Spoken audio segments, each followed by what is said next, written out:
और उसका रस निकाल लेना और एक एक बूंद दोनों आंख में डाल लेना। भूत अपने आप भग जाएगा, कभी नहीं आएगा। लगेगा कि बस अब मैं कभी ना हूं। त्रिनेत्रम चात्रि आयुधम त्रिजन्म पाप संहारम। त्रिजन्म पाप संहार, 3 जन्मों के पापों का संहार करते हैं। कौन कौन से? भूतकाल, वर्तमान और भविष्य बड़ा है।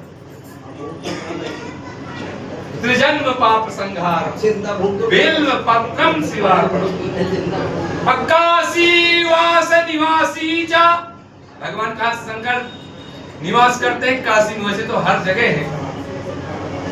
काल भैरव दर्शनम। अगर आप हम सब सच्चे मन से एक बिलपत्र भोले बाबा के काशी के नाम से, काशी की जो राजा है उनके नाम से चढ़ा दें, यकीन मानिए हम अपने घर में चढ़ा दें तो काशी में पहुंचे। ऐसा है काशी वास निवासी। वो भोले बाबा कहते हैं कि तुम्हें यहाँ आने की कोई जरूरत नहीं है, जहां से याद करोगे मैं वहीं से पुकार सुन लूंगा आपकी। क्योंकि घर बैठे टेलीफोन करते हैं ना, तो हवा में बात होती है, तो भोले बाबा स्वीकार कर लेते हैं। काल भैरव दर्शन, मृत्यु के दर्शन के बराबर पुण्य प्राप्त होता है और उसको मृत्यु नहीं सता सकती है। अब कहेंगे कि ऐसी बात है तो भैया हम पूरा बेल पर चढ़ा देंगे, उसमें अभिमान आ जाएगा। निर्मल मन जन सो मोहि पावा, मोहि कपट छल छिद्र नभावा। निर्मल मन।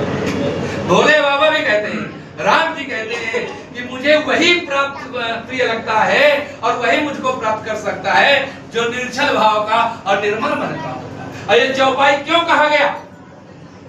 क्योंकि बाबा गोस्वामी तुलसीदास ने एक चौपाई दिया था सरल भाषा में।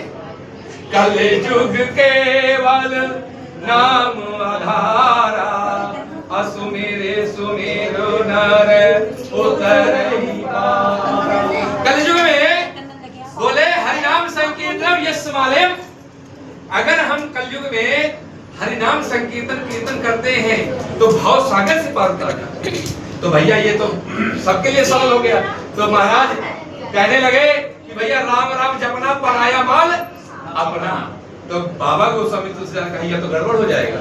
तब कहा है निर्मल मन जन सो मोहि पावा, मोहि कपट छल छिद्र नभावा।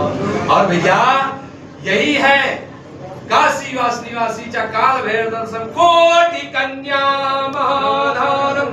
आप कोटि कन्याओं का दान कर दीजिए और 3 कनके वाला एक बलपत्र जीवन में नहीं चढ़ाया है आपने, तो आप कितना पुण्य कर लीजिए वो उतना लाभकारी नहीं है। आप कितनी करोड़ों कन्याओं का दान कर दीजिए और भोले बाबा का एक बेलपत्र आप सच्चे मन से चढ़ा दीजिए तो भोले बाबा कहते हैं कि वो पुण्य प्राप्त होगा जो कोटि कन्या महादानम बिल्वपत्रम।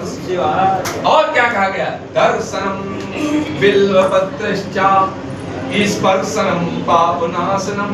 अब आपके पास बिल्वपत्र नहीं है तो कोई चढ़ा रहा है बहन भाई अथवा बहन, तो आप देख लीजिए भोले बाबा मेरा भी स्वीकार कर लीजिए। फिर भी नहीं मानता है तो स्पर्शनम पापनाशम, कोई चढ़ा तो स्पर्श कर लीजिए।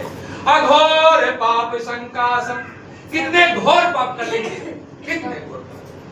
तो एक बेलपत्र चढ़ाने से हमें भवसागर से पार हो जाना है, प्रभु शरणागत हो जाना है। क्योंकि कलयुग में भी ये बहुत सत्य है, कलयुग सम नहीं आन युग। कलयुग के जैसा कोई युग ही नहीं है, क्योंकि चारों युग पर ताप तुम्हारा और है प्रसिद्ध जगत उजियारा। वृंदावन बिहारी लाल की जय। ओम हरि ओम। मां बिलपत्र की जय। चलिए बैठ कर अभिषेक करेंगे या खड़े होकर? तो सब लोग हाथ जोड़ लीजिए और माताएं केवल हाथ जोड़ी रहेंगी, ठीक है ना? जो पुरुष वर्ग हैं जैसे हम करेंगे वैसे करेंगे। हाँ सुनिए भैया, पहले न्यास नहीं